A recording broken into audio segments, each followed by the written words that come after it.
மீன் குழம்பு எப்படி வைக்கிறதுன்னு பார்க்கலாம். இப்போது சட்டி வச்சு எண்ணெய் ஊற்றி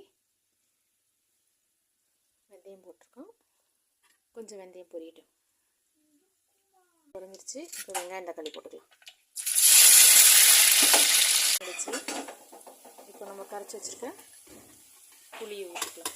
நான் புளியிலேயே மிளகாத்தூள், மஞ்சத்தூள், உப்பு 3 போட்டிருக்கேன். உங்களுக்கு தேவைக்கேற்ற மாதிரி போட்டுக்கோங்க. வரட்டும்.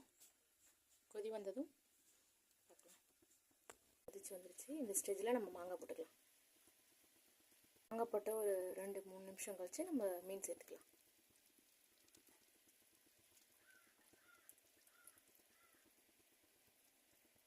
வந்துருச்சு. சுவையான மாங்காய் போட்ட சட்டியில் வச்ச மீன் குழம்பு ரெடி. வாங்க சாப்பிட்லாம். தேங்க்யூ.